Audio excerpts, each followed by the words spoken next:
안녕하세요. 저는 40대에 접어든 여자로 저에게 일어난 아주 기가 막히고 코가 막히는 일을 썰로나마 풀어보려고 이렇게 사연을 보내봅니다. 정말 몇 년 동안 지지부진하게 끌고 가던 일을 몇 개월 전 해치우고 시끄러운 속을 달래고 나니 썰을 풀 용기가 생겨나네요. 조금 답답하실 수도 있지만 저 나름대로 사이다스럽게 대처한 것 같아서 자랑 삼아 이야기를 풀어보려 합니다. 재미나게 들어주시고 추천도 눌러주시면 감사하겠습니다. 저는 남편과 연애할 때부터 남편의 호르몬이 때문에 아주 고민이 많았습니다. 보통 고부간의 갈등은 남편의 중재가 참 중요하다고 하잖아요. 근데 저희는 연애할 시절부터 삐걱거림이 참 많았어요. 시모는 남편이 어린 시절 시부가 갑작스럽게 세상을 떠나시고 안 해본 일이 없다고 할 정도로 굳은 일 다 해가시며 남편을 키워내셨거든요. 그 당시 여자 혼자 어린 아들 키우려니 얼마나 주위에서 따가운 시선을 많이 보냈겠어요. 게다가 시모가 어린 나이에 시집가서 남편을 낳았다고 했거든요. 억척스러움은 기본이고 남의 눈치를 살피지 않고 무대뽀로 자기 의견만 내세우는 그런 사람이 됐죠. 시모 말로는 그렇게 하지 않으면 남편을 혼자 키워낼 수 없었을 거라 했어요. 하지만 시대가 변했잖아요. 요즘 이혼율은 올랐고 혼자 아이 키우는 일이 뭐가 손가락질 받을 일이라고요.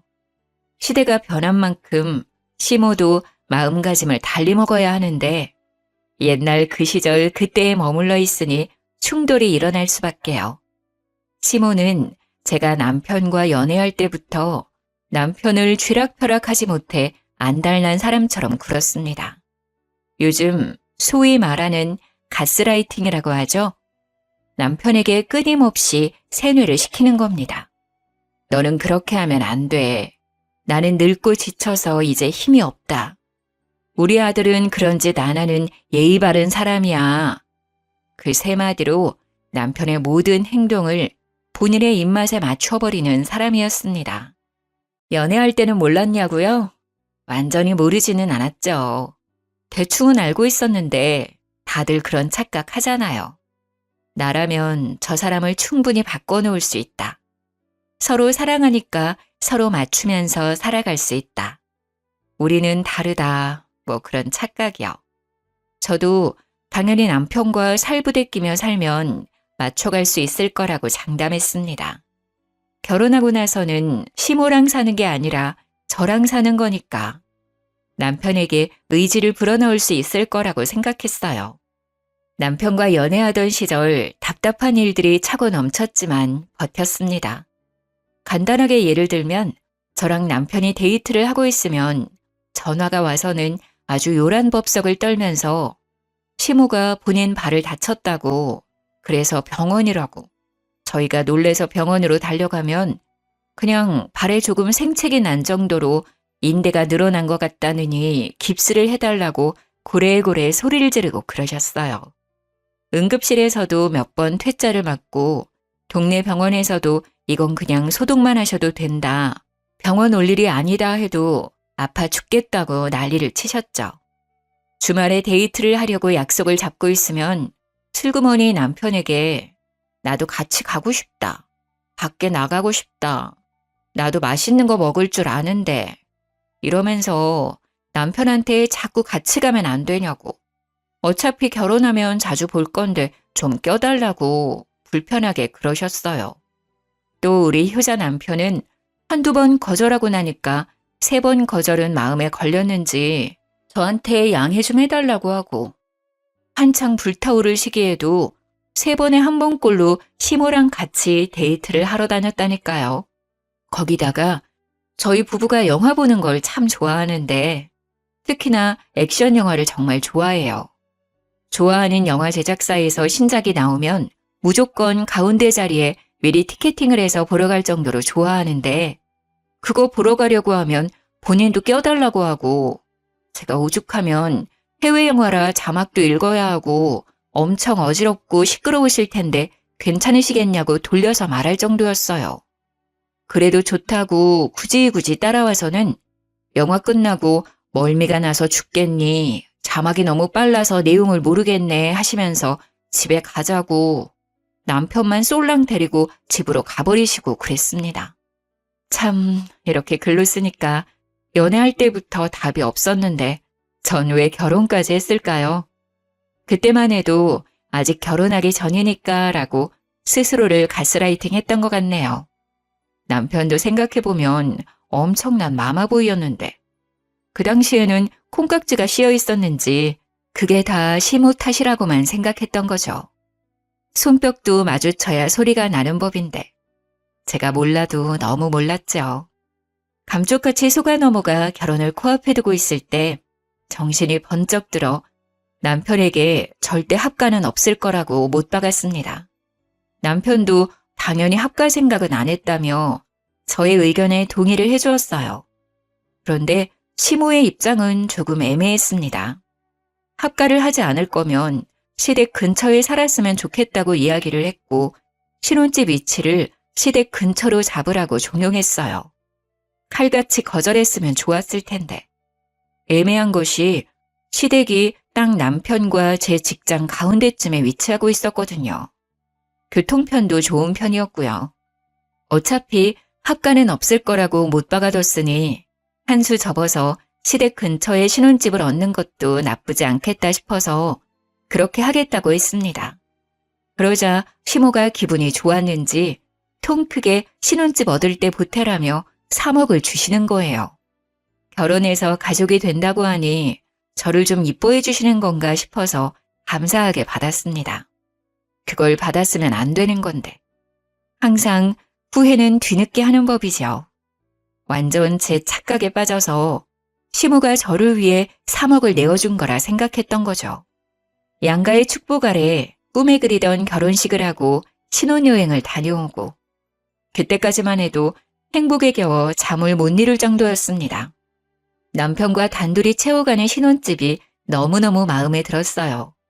맞벌이로 지친 와중에도 서로를 챙기고 밥상을 같이 나누는 게 또 소소한 행복이더라고요. 그런데 6개월쯤 지나서부터 그 행복에 조금씩 금이 가기 시작했습니다.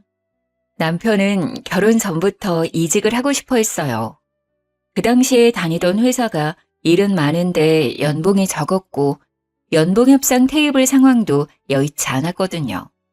영업부라 허구한 날 술을 먹어야 했는데 이렇게 술독에 빠져 살 거면 차라리 돈이라도 많이 주는데 가고 싶다고 했습니다. 근데 기회가 찾아온 거예요. 연봉이 1.7배나 높은 회사에서 스카우트 제의가 왔고 남편은 뒤도 돌아보지 않고 이직을 했습니다. 결혼도 했고 아파트 대출금도 갚아야 하고 이세를 생각하면 바짝 벌어야 했으니까요. 다른 신혼부부들도 아마 같은 생각을 했을 거예요. 연봉만 1.7배 높은 게 아니라 술을 먹어야 하는 빈도수도 1.7배 늘어난 건 어쩔 수 없는 수순이었고요. 남편이 술을 꽤 하는 사람임에도 불구하고 점점 만취되어 집에 들어오는 거예요. 처음에는 그래도 술 먹고 들어와서 대화가 좀 되긴 했었는데 시간이 지날수록 집도 못 찾아오고 현관 앞에서 잠들지를 않나 술을 하도 마시니까 위장에도 탈이 나고 현관 복도며 집 거실이며 토사물을 뱉어놓기도 했어요. 저는 그걸 채우면서 스트레스를 받기 시작했죠. 겨우 결혼한 지 6개월 지났을 뿐인데 남편이 허구한 날 술에 취해 들어온다고 생각해보세요. 자다가도 벌떡 일어나 토하러 가고 다음날 아무 기억도 못하고 저한테 집에 어떻게 왔어? 하고 되묻는 놈이라면 같이 살고 싶으시겠어요? 그래서 제가 친정 부모님께는 차마 말 못할 것 같고 시모를 붙잡고 여러 번 하소연을 했습니다. 남편이 술을 먹고 들어오니까 부부관계도 없고 이래서는 애를 언제 가질 수 있을까 싶어서 말이죠. 그랬더니 시모가 남편 편을 막 들면서 애는 천천히 가져도 상관없지 않냐고 그러시더라고요. 그래도 나이가 나이인지라 하루라도 빨리 애를 낳고 키워야 노후 준비도 빨리 할 수 있지 않냐고 반문했더니 저한테 뭐라는 줄 아세요? 딱 이러셨어요. 근데 그 애가 안 들어서는 게 우리 아들이 술 먹어서 그런 게 맞니? 우리 아들이 건강한 체질이라 그렇게 문제가 있진 않을 건데. 그 말이 무슨 뜻이겠어요? 문제가 있으면 너한테 있지 우리 아들한텐 없다. 그러니까 애가 안 생기는 건 너의 탓이다. 하고 말한 거예요. 아니, 남편이 맨날 술 먹고 들어와서 뻗어서 잠만 자니까 애가 안 생기는 건데 그걸 어떻게 제 탓을 할 수 있는 거죠? 그냥 듣고 싶은 대로만 듣는 거예요. 타이밍이 맞아야 애가 생기든지 말든지 할 텐데 그건 쏙 빼놓고 그냥 제 몸에 문제가 있는 건 아니냐고 자기 듣고 싶은 대로 듣고 말하고 싶은 대로 하는 거예요. 그게 너무너무 열받더라고요. 제가 웃으면서 하늘을 봐야 별을 따져 했더니 여자가 부끄러운 줄도 모르고 그런 이야기를 한다고 또 버럭하시고 잘 지내고 싶어도 잘 지낼 수 없는 관계가 고부관계라더니 그 말이 실감나는 순간이었습니다. 어느 날은 시모가 나한테 남편이 맨날 늦게 들어오는데 혼자 있는 게 외롭진 않냐고 하시더라고요. 저도 퇴근하고 나면 저녁 7시는 되고 남편이 뭐 언제 들어올지는 몰라도 11시에서 새벽 1시 사이에는 들어오니까 그때까지 집 정리도 좀 하고 TV도 보고 취미생활하느라 사실 그 시간이 지루하거나 하진 않았거든요. 아주 가끔 술 한잔 땡길 때는 외로울 때도 있지만요.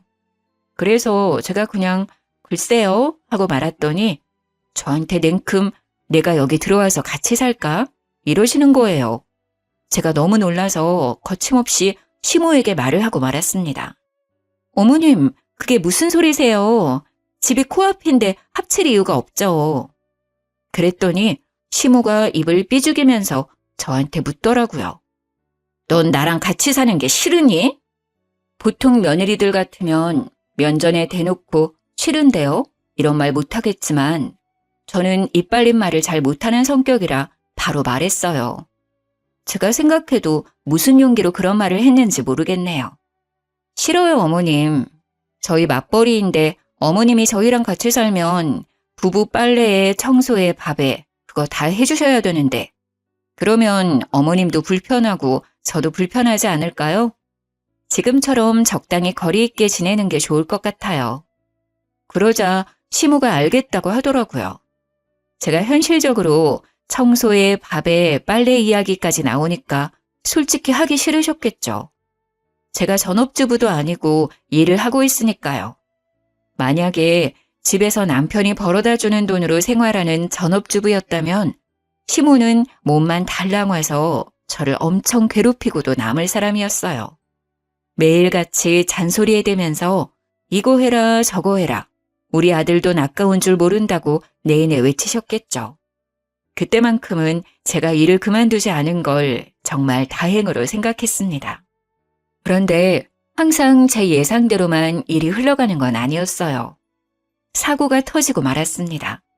남편이 그날도 술을 먹고 집으로 귀가하는 중이었고 저희 아파트가 신식 아파트는 아니라서 현관 입구에 계단이 좀 많았거든요. 근데 높이가 좀 일정치 않고 제멋대로이기도 하고 미끄럼 방지 처리가 되어 있었는데 그게 쇠붙이로 되어 있었어요. 평소에도 계단을 뛰어내려가던 어린아이들이 많이 다치는 곳이기도 해서 수리를 해야 된다는 이야기도 돌고 있었던 자리였습니다. 그 계단에서 하필이면 남편이 발을 헛디뎠고 높은 계단은 아니었지만 날카로운 쇠붙이를 얼굴로 긁으며 고꾸라지는 바람에 크게 다친 거였어요. 밤에 자려고 누웠다가 경비 아저씨 연락을 받고 뛰쳐내려갔는데 진짜 너무 깜짝 놀랐습니다. 얼굴이 다 긁혀서 상처투성이었고 발을 심하게 삐었는지 발목이 돌아간 것처럼 보였어요. 놀래서 눈물도 못 흘리고 악소리만 내고 있는데 경비 아저씨가 구급차를 불러주셔서 병원으로 급하게 이송이 되었습니다. 얼굴은 완전히 다 긁혔지, 발에는 깁스를 했지, 피멍도 막 올라오지, 치아도 흔들린다고 하더라고요. 거기다가 속에 뼈가 어찌 다쳤는지, 머리는 안 다쳤는지 정밀 검사를 해봐야 한다는 의사 말에 너무 놀랬습니다. 뇌파 검사를 위해서 빈속으로 진행되어야 하니 금식하라는 안내를 받고 입원 병동에 들어갔어요.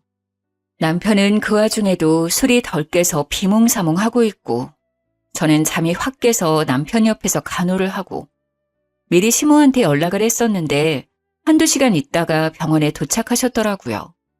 그러면서 우리 아들 술 먹고 속이 얼마나 아프겠냐면서 글쎄 흰죽을 쑤어다가 오신 거예요. 보온병을 열어서 흰죽을 꺼내 남편 입에 들이미는데 의사가 금식을 해야 된다고 했잖아요.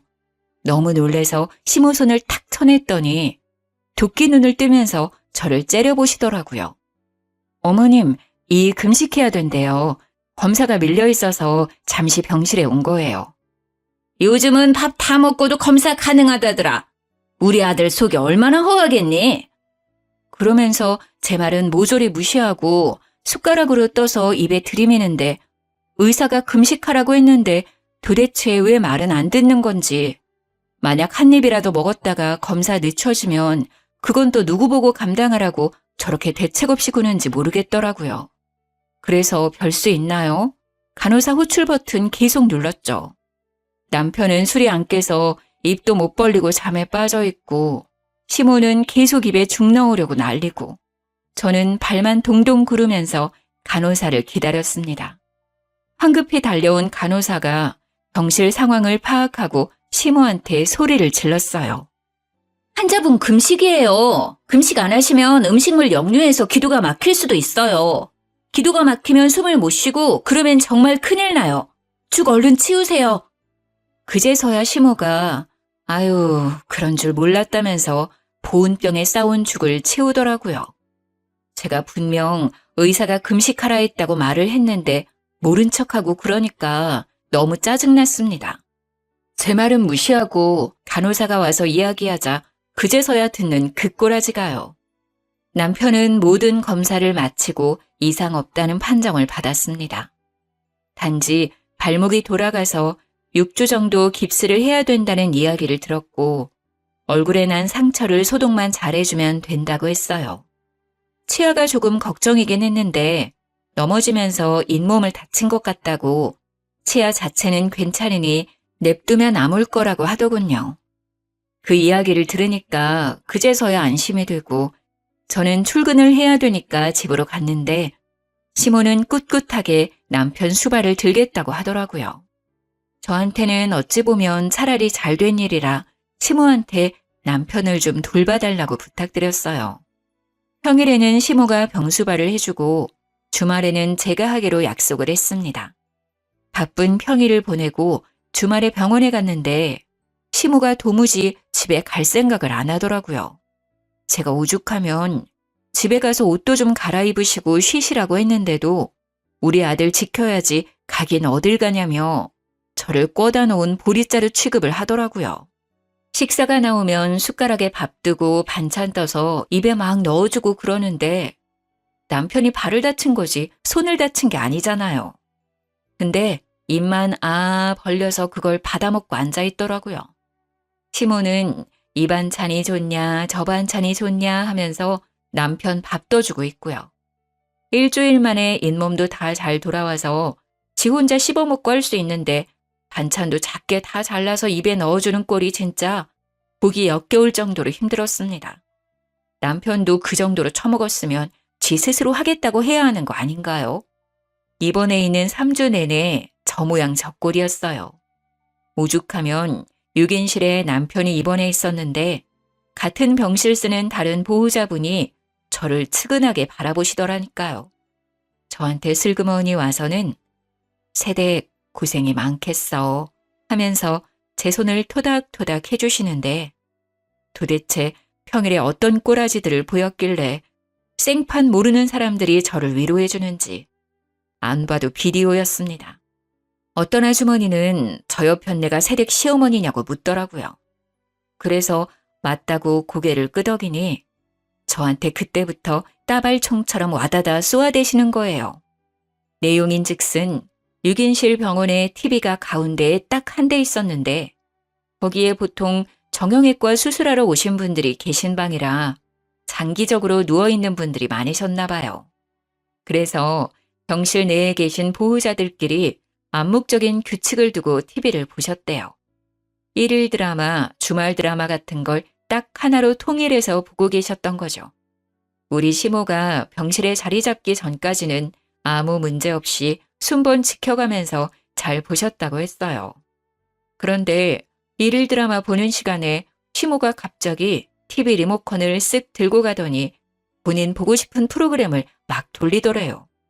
그래서 한 아주머니께서 우리 어디 채널에 있는 드라마 보니까 거기로 돌려달라 하셨나 봐요. 그러니까 우리 시모가 한다는 소리가 나는 그 드라마 안 보는데 왜 같이 봐야 하냐면서 자긴 다른 거 보겠다고 채널을 돌리더래요. 물론 다른 시간대에도 시모가 리모컨을 쥐고 마음대로 채널을 휙휙 돌렸다네요. 시모가 나이가 있으니까 다른 보호자분들도 놓친 애한테 싫은 소리는 못하고 속으로 끙끙 앓고만 있었던 거죠. 그러다가 한 아주머니랑 서로 이기적인 애 뭐네 하면서 싸우기까지 했다고요. 서로 눈도 안 마주치고 지낸다면서 시모가 자리 차지한 이후에 병실 분위기가 살얼음판이라고 저보고 안하 모인 시모랑 어떻게 사냐면서 고생 많다고 절 측은하게 보는데 정말 쥐구멍에 숨고 싶었습니다. 오죽하면 제가 돌아다니면서 일일이 죄송하다고 사과를 드려야만 했어요. 그렇게 한 달이 지나자 발목이 많이 붙었으니까 이제는 통원 치료를 받으면 될 것 같다며 의사 선생님이 퇴원을 하라고 얘기하셨어요. 한 달 동안의 입원 생활을 청산하고 짐을 챙겨서 집으로 돌아왔는데 남편 챙긴다고 따라온 시모가 집에 갈 생각을 안 하더라고요. 처음에는 그냥 밥이라도 먹고 가시려나 보다 하고 대수롭지 않게 생각했는데 밤 11시가 다 되어가는 시간임에도 거실에 붙박이장처럼 가만히 쓰시는 거예요. 약간 불안한 마음이 들어서 시모한테 시간이 늦었으니 이만 집에 가보시라고 했죠. 그랬더니 저한테 말을 막 쏘아붙이시더라고요. 예, 나 없으면 우리 아들 밥은 누가 챙겨주니? 이제 이 일상생활은 가능하다고 하는데 알아서 차려 먹겠죠. 배달을 시키던가요. 내가 있는데 굳이 그럴 필요 있니? 우리 아들 발이 아직 불편한데 어디가 일상생활이 가능하다는 거야. 너 출근하고 나면 내가 다 챙길 테니 걱정 말고 일 보거라. 솔직히 남편의 상태가 완전히 좋아진 건 아니니까 시모의 말에 일리도 있고 제가 반박할 거리가 없게 오목조목 말하더라고요. 그 와중에 제 고집 부린다고 집에 가시라고 등 떠밀 수도 없는 상태고 무엇보다 남편이 시모가 옆에 있었으면 하는 것 같았습니다. 그래서 그냥 알겠다고 할 수밖에 없었죠. 저야 뭐 일하고 와서 늘 그랬던 것처럼 시간을 보내면 될 거라고 생각했어요. 그런데 그건 제 착각이었습니다. 자연스럽게 짐을 하나둘 옮기고 우리 집에 딱 눌러붙기 시작하는데 느낌이 쎄하더라고요. 이대로는 안 되겠다 싶어서 일부러 불편하시라고 주말에는 친정으로 피신을 가 있기도 했어요. 그런데 제가 눈치를 주려고 일부러 틱틱거려도 꿋꿋하게 저희 집에서 나갈 생각을 안 하시는 거예요. 일주일만 참자, 2주일만 참자 하고 남편이 깁스를 풀 때까지 기다렸습니다. 남편이 마지막 통원 치료를 마치고 깁스를 딱 풀고 나니까 드디어 시모에게서 해방이 되겠구나 했습니다. 그런데 시모가 나갈 생각을 안 하는 거예요. 점점 속이 타기 시작했죠. 시모 집이 뻔히 있는데 코앞인데도 불구하고 점점 짐만 늘려가고 어느덧 방까지 하나 떡하니 차지한 걸 보고 이걸 어찌해야 하나 고민했습니다. 시모를 티 안 나게 내쫓는 방법이 무엇이 있을까? 인터넷에 고민을 올려보기도 하고 맘카페에도 글을 올려보고 했지만 딱히 좋은 수가 없었어요. 다들 그냥 이혼하세요 하고 말더라고요. 남일이라 쉽게 말하지 이런 걸로 이혼하는 게 쉽냐고요. 그러다가 이 사연 채널을 알게 되었습니다. 열심히 보다 보니 사이다 대처법들이 많더라고요. 그래서 실행에 옮기기로 했죠. 퇴근하고 와서 일부러 빨래를 던져놓고 시모한테 어머님 이것 좀 빨아주세요. 흰 셔츠라 손 세탁해야 하는 거 아시죠? 하기도 하고요. 어머님 밥은 언제 준비되나요? 어머님 쓰레기 쌓아두면 냄새나니까 바로바로 좀 버려주세요. 분리수거도 해주시고요. 어머님 화장실 청소는 언제 하신 거예요? 곰팡이 생길 것 같아요. 줄눈도 새로 발라야 할까요? 이러면서 일부러 시모한테 일을 막 시켰어요. 남편이 토끼 눈을 뜨고 저를 바라보았지만 못 본 척 무시하고 제가 하고 싶은 말을 와다다 쏟아냈죠. 시모도 제가 이런 식으로 나올 거라고 생각을 못했는지 놀라고 당황해하면서 저한테 그걸 왜 자기가 해야 되냐고 되묻더라고요. 왜 하긴요, 어머님. 저희 둘 다 맞벌이인데 이제 다시 출근하면 집안 살림을 어머님이 봐주셔야 하는 거 아니에요? 이런 거 해주시려고 집에 오신 거 아닌가요? 저는 그런 줄 알았는데. 그럼 지금부터라도 해주세요. 시모가 무척 당황했는데 어버버 하는 틈을 타서 쐐기를 탁 박았죠. 내일은 욕실 청소랑 베란다 정리도 좀 해주세요. 저희가 짐이 많아서 그런지 어머님 도움이 필요할 것 같아요. 전 남은 일 하고 올 테니 밥 다 되면 불러주세요. 하고 방으로 쏙 들어갔습니다. 남은 일이 있다는 것도 진짜였고 밥 차려달라는 것도 진심이었죠. 홀가분한 마음으로 신나게 재택근무를 하고 밥 다 됐다는 시모의 퉁명스러운 말에 나가서 밥을 신나게 먹었습니다. 남이 차려준 밥 먹으니까 진짜 꿀맛이더라고요. 밥을 다 먹고 난 다음 설거지통에 식기를 가져다 놓고 저는 남은 일 하러 가볼게요 하고 방에 또 들어갔어요. 그러니까 시모가 기가 막혀 하면서 저의 뒤통수에 대고 헛기침을 하시는데 일부러 모른 척 했습니다. 결국 남편이 따라 들어와서 저한테 한 소리 하려고 하더라고요. 제가 먼저 선수 쳤죠. 분명 합가는 없다고 못 받고 결혼했다고. 어머님 나가실 때까지 이렇게 할 거니까 그런 줄 알라고 딱 잘라 이야기하니까 남편도 아무 말 못했습니다. 결혼 전에 자기가 뱉어놓은 말이 있는데 이제 와서 말 바꿀 수도 없는 일이니까요. 아직 결혼한 지 2년이 채 안 된 상황에 제가 어떤 식으로 나올지도 모르니까요. 마마보이 같은 놈이라는 걸 그때 정확히 파악했죠. 다음 날 아침에 출근하려고 하는데 시모가 저를 보면서 약간 우물쭈물 말을 하더라고요. 이제 나는 내 집으로 가련다. 우리 아들도 깁스 풀고 나니까 멀쩡해 보이고. 그러면서 짐 챙겨서 먼저 나가더라고요. 남편은 뒤통수에 대고 우리 엄마 잘 가라고 무슨 영영 생리별 하는 사람 마냥 인사하고 앉았고. 저는 그 꼴 보면서 또 기가 막히고요. 시모가 사라지니까 저한테 슬쩍 정말 합가 생각 없냐고 물어보대요. 그래서 죽어도 없다고 이야기했죠. 솔직히 시모가 청소해주고 빨래해주고 밥해주고 하면 고민해보겠다고 했어요. 근데 그런 거 아니고 내가 할 일이 하나라도 더 늘어나면 절대 못한다고 얘기했죠. 남편이 입을 삐죽거리면서 냉정하다 어쩐다 하는데 도대체 처음 했던 약속은 어디 가고 이제 와서 딴소리인지. 주말에 시모가 괜히 집에 놀러와서는 제 눈치 보더라고요.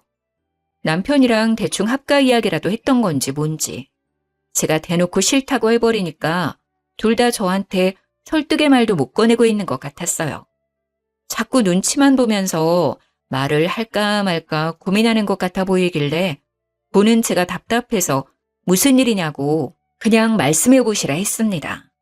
그랬더니 그제서야 이야기를 털어놓는데 진짜 기절하는 줄 알았다니까요. 시무가 살던 집 말이에요. 그게 3룸으로 이루어진 빌라였어요. 지은 지 좀 오래된 집이긴 하지만 보수가 잘 되어 있는 집이라 큰 문제는 없었고요.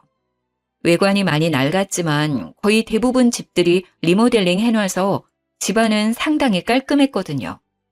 옛날 집들이 평수에 비해 방 구조가 잘 빠져있기도 하고 신축 건물보다 방음도 잘 된 집이고요. 그 빌라가 매매가로 5억 정도 하는 집이었는데 전세가는 2억대였어요. 왜? 시무가 저희 신혼집 구할 때 보태라고 3억을 주셨다고 했었잖아요.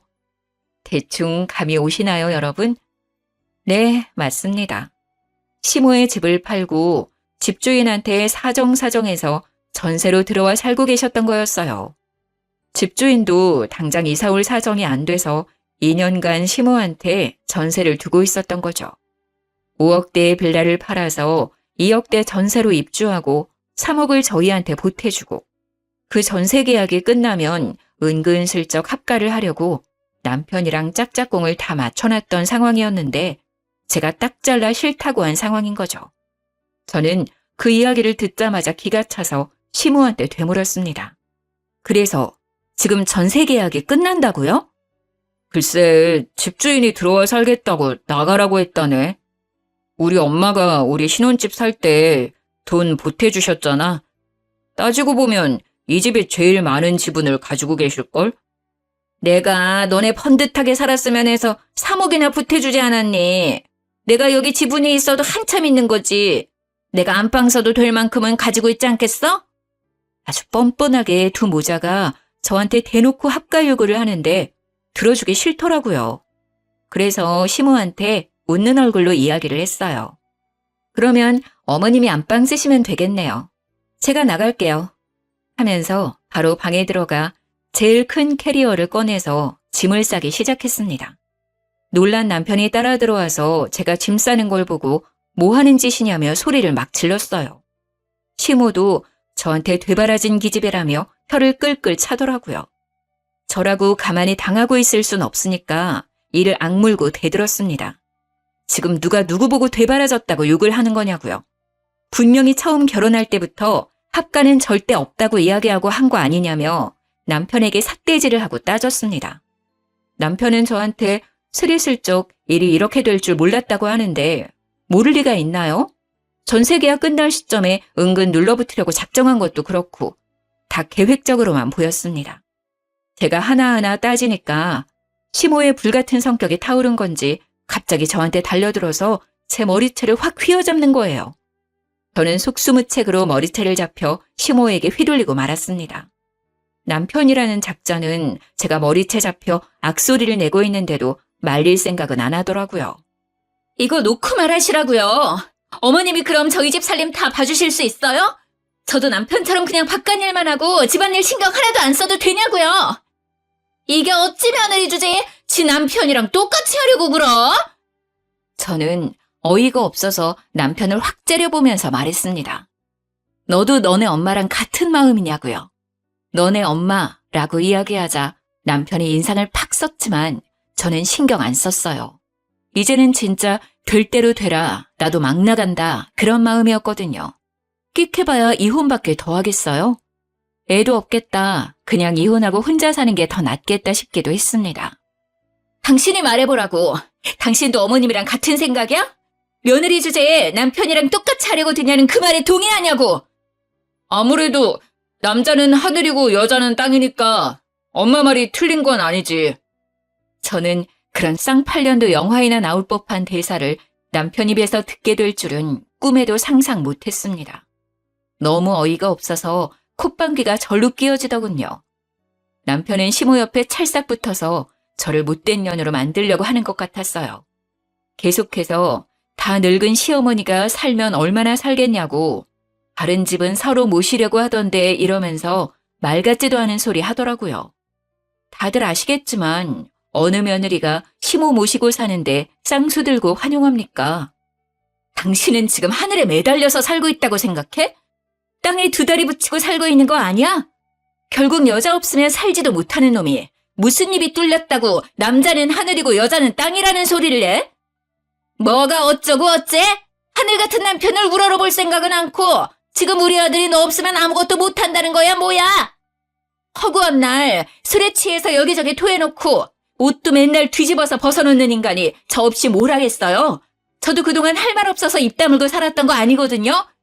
이런 식으로 나오면 이혼할 거예요. 머리채 잡은 것까지 위자료 톡톡하게 준비하셔야 될 겁니다. 제가 이혼의 위자료 이야기를 하니까 둘 다 아무 말도 못하고 입만 떡 벌리고 있었습니다. 저는 이때다 싶어서 와다다 쏟아냈어요.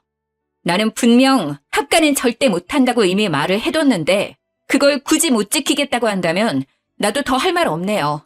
평생 어머님이 이 수발을 들든 말든 저는 탈출해야겠어요. 참나, 누가 무서울 줄 알고? 그래, 너 나가. 내가 내 아들 챙기면서 잘 살 테니까 너는 짐 챙겨서 나가. 저는 네, 알겠습니다 하고 서둘러 옷가지들과 제 귀중품을 챙겨서 나왔습니다. 남편이 저의 팔을 턱 붙잡았지만 더 센 힘으로 뿌리치고 나와서 택시를 잡아 타고 친정으로 왔어요. 제가 큰 캐리어까지 들고 친정에 오니 부모님께서 너무나도 놀라셨지만 저는 천천히 모든 일을 이야기해드렸습니다. 아빠는 저한테 이혼까지 할 일이냐고 반문했지만 엄마가 아주 든든하게 제 편을 들어주셨습니다. 이래서 남자들이란 다 똑같다는 거야. 지네 엄마 챙길 줄이나 알지 평생 붙어 사는 마누라 챙길 줄은 모른다니까. 왜 결혼만 하면 효자 노릇 못해서 안달인지 모르겠다. 네 아빠도 똑같이 그러더니 내가 아주 입이 없어서 그동안 참고 산 줄 알지? 엄마가 씩씩거리니까 아빠가 바로 엄마 화를 풀어준다고 변명을 막 하더라고요. 저는 아빠한테 엄마 같은 사람 어디에도 없으니까 잘 좀 하라고 했어요. 모질이 같은 남편 덕분인지 저희 부모님 사이에 쌓여있던 앙금도 이 기회에 풀어버렸고요. 저는 이혼하겠다고 번복은 없다고 친정 부모님께 딱 말씀드리고는 이혼 서류를 프린트해서 착실하게 적어 나갔습니다. 빈칸 없이 꽉 채워서 다음날 눈 뜨자마자 집에 찾아가 미처 가져오지 못한 짐들을 챙기고 남편과 시모에게 서류를 내밀었어요. 적을 건 다 적어놨으니 나머지 채울 부분만 채워서 가정법원 앞에서 보자고 했습니다. 남편은 이혼 서류를 보고서도 믿지 못하는 듯 해보였지만 시모는 오히려 바락바락 저한테 아주 잘 됐다고 악담을 퍼부었습니다. 지아비 버리고 먼저 도망가면 평생 불운하다나 뭐라나. 저는 당연히 듣는 척도 안 했죠. 남편이랑 평일에 반차를 내고 가정법원에 서류를 접수하고 이혼 교육도 들어야 한다고 하더라고요. 착실하게 교육까지 듣고 법원에서 준비해주는 상담도 받고 그럼에도 불구하고 이혼하겠다고 했습니다. 남편은 저의 마음을 회유하려 했지만 이미 정이 다 털린 상태인데 다시 붙잡고 말고가 어디 있겠나요? 다행히도 아이가 없어서 한 달의 숙려기간이 지나면 법원에 출두해서 이혼 재판을 받으면 된다고 했습니다. 혼인신고서는 둘이 구청 가서 접수만 하면 됐는데 이혼이라는 건 참 복잡하더라고요. 아무리 그래도 한번 하겠다고 마음을 먹으니 마음이 돌아가진 않더라고요. 그날 이후 남편이 술 먹고 두어 번 전화하기도 했고 시모가 저한테 전화를 한 번 하긴 했는데 둘 다 안 받았어요. 뻔한 이야기 할 것 같아서 받기 싫었죠. 이혼이 애들 장난도 아니고 화해한다고 다시 예전처럼 돌아갈 수 있는 문제도 아니었고요. 한 달이 지나고 재판 날이 다가오자 시모가 친정집으로 찾아왔더라고요. 엄마한테 이런 일로 이혼하는 게 영 말이 안 되는 것 같다 하면서 자식 교육을 어떻게 시킨 거냐고 합가하는 게 뭐가 문제라고 이게 이혼까지 할 일이냐고 따졌다는데 엄마가 시모한테 소금을 뿌렸대요. 남의 집 귀한 딸 데리고 어떤 시집살이를 시킬 줄 알고 합가하는데 동의하겠냐고. 이혼하는 마당에 찾아와서 찌질하게 이러지 말고 꺼지라고 했대요. 얼마나 속이 시원하던지 막 깔깔거리면서 웃었습니다. 이혼 도장 찍고 나니까 시모가 저한테 구구절절 문자를 보냈더라고요. 한 달 동안 남편의 히스테리에 술주정에 아주 정신이 쏙 나갔었나 봐요. 저한테 뭐 이런 걸로 이혼을 하냐고, 노인이 살면 얼마나 살겠냐고, 셋이서 북적북적 살다 보면 갈등 같은 것도 별로 없을 거라고 문자를 했길래 쿨하게 답장해드렸습니다. 앞으로 아들이 술 처먹고 들어와서 토하는 거 잘 치우시고요. 고래고래 소리 질러서 주위 이웃들이 민원 넣는 것도 잘 해결하시면서 원만하게 사시고요. 현관 앞에서 잠드는 경우 많으니까 입 돌아가지 않게 입을 잘 덮어주시고요. 집안일 열심히 하시면서 아들 뒷바라지 잘 해보세요. 저는 저 혼자 잘 먹고 잘 살겠습니다까지 붙여서 완전히 약을 올렸더니 쉬지 않고 전화가 오더라고요. 바로 전화기 전원 꺼버렸습니다. 전 남편이 되어버린 그 사람에게도 앞으로 쓸데없이 연락하지 말고 모르는 사이로 지내자고 했고요. 이혼 확정 나온 서류를 구청에 제출하고 나니 제 배우자 이름에 남편 이름이 사라지더라고요. 등본까지 딱 떼서 깔끔하게 확인하고 가벼운 마음으로 집으로 돌아와 축하 파티를 했습니다. 제가 만약 다른 분들의 사연을 몰랐다면 이런 사이다 대처가 가능했을까요? 집단 지성이라고들 하죠. 여럿이 힘을 합치니 제가 생각도 못한 말들이 쑥쑥 나오더라고요. 덕분에 하고 싶은 말도 다 하고 깔끔하게 이혼하고 돌아왔지요. 벌써 저에게는 몇 개월이나 지난 일이지만 다시 생각해도 참 잘했다 싶습니다. 비가 많이 오는데 다들 빗길 조심하시고요. 제가 바라는 건 그냥 두 모자가 아주 평생 알콩달콩 서로의 뒷바라지하면서 잘 살길 바랄 뿐입니다. 저는 너무나도 홀가분한데 전시모는 짐덩어리 짊어진 기분이겠죠? 정말 고소해 죽겠네요. 여러분들도 저처럼 늘 고소하고 깔끔한 일들만 가득하시길 바라겠습니다. 제 이야기를 끝까지 들어주셔서 너무 감사해요. 다음에 또 재밌는 이야기 생기면 들고 오겠습니다.